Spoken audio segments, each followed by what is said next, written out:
መጽሐፈ ሲራክ ምዕራፍ 43 ጠፈርን በህዋው ላይ አጸናት። ሰማይንም ማየት በፀሐይ ብርሃን ነው። ብርሃኑን ያሳይ ዘንድ ፀሐይን ያወጣል። የሰማይ ብርሃን ስራትም ድንቅ ነው። በዋዕዩም አገሩን ያቃጥላል። ዋዕዩንስ ማን ይቃወመዋል? ዋዕዩም እንደሚነድ እሳት ያቃጥላል።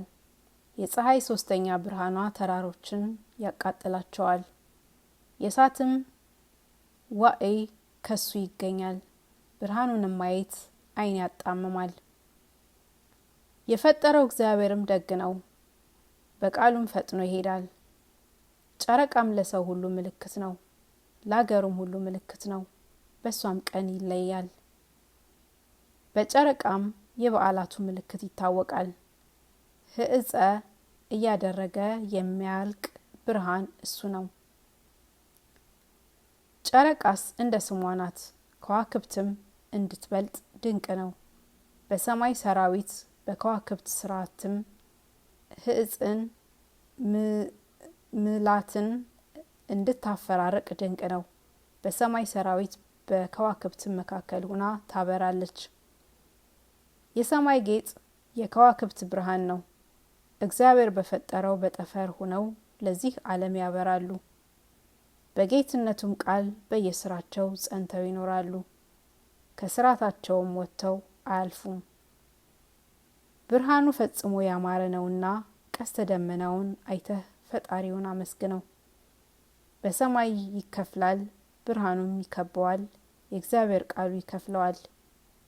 በትእዛዙም በረድ ይዘንባል፣ መብረቅም በፈቃዱ ፈጥኖ ይወርዳል። ስለዚህ ነገር እግዚአብሔር ቦታውን ይገልጣል። ደመናትም እንደ ወፎች ይበራሉ። በገናነቱም ደመናትን ያጸናቸዋል። የበረድ ድንጋይም ይከፈላል። በጎበኛቸውም ጊዜ ተራሮች ይነዋወጣሉ። በፈቃዱም የምስራቅ ነፋስ ይነፍሳል። የመብረቁም ቃል ምድርን ያስፈራታል። የምዕራብ ነፋስም ሰውነትን ያደርቃታል። ጉምንም እንደሚበሩ ወፎች ይበትነዋል። አወራረዱም እንዳንበጣ አወራረድ ነው። ያነጣጡም መልክ ለዓይን ድንቅ ነው። በረድን እንደ ጨው ያቀላቅላታልና ዝናምንም ለልብ ድንቅ ነው። ጉሙንም በዚህ ዓለም ይበትነዋል። ውርጭም ከረጋ በኋላ ሽፎ እንደሆነ እንደ ብርሌ ስባሪ ብልጭ ይላል። የቀዘቀዘ የምስራቅ ነፋስም ይነፍሳል። ውርጭም በውሃ ላይ ይረጋል፣ በውሃው አዟሪ ላይ ይቆማል። እንደ ብረት ልብስም በውሃ ላይ ጸንቶ ይኖራል፣ ውሃይቱንም ይሸፍናታል። ተራራውን ይበላል፣ ምድረ በዳውን ያቃጥላል፣ ስሩንም እንደ እሳት ያደርቀዋል። የሰው ሁሉ ሕይወቱ ዝናም ፈጥኖ በዚያን ጊዜ ዝናምም ወደ ምድር በወረደ ጊዜ ደስ ያሰኛል። በእግዚአብሔር ምክር ውሃው ይደርቃል። ከዚህ በኋላ ኢያሱ ፀሐይን አቆመ። በባህሪም የሚሄዱ ሰዎች መከራዋ ይናገራሉ፣ እኛም ሰምተን እናደንቃለን። በዚያም ስራው ፈጽሞ ድንቅ ነው። ከብትንም መግዛት በየወገኑ ነው። በጎ መዓዛ አድርጎ ሊቀበለው ከነሳቸው መስዋዕት ይሰዋለታል። በቃሉም ሁሉ ይደረጋል። ብዙ ነገርን እንናገራለን፣ የነገሩ መጨረሻ እሱ ብቻ ነው እንጂ ነገር ግን መጨረስ አንችልም።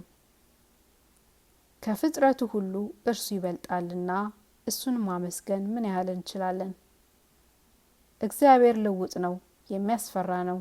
ይልቁንም ገናንነቱ ያስፈራል፣ ኃይሉም ድንቅ ነው።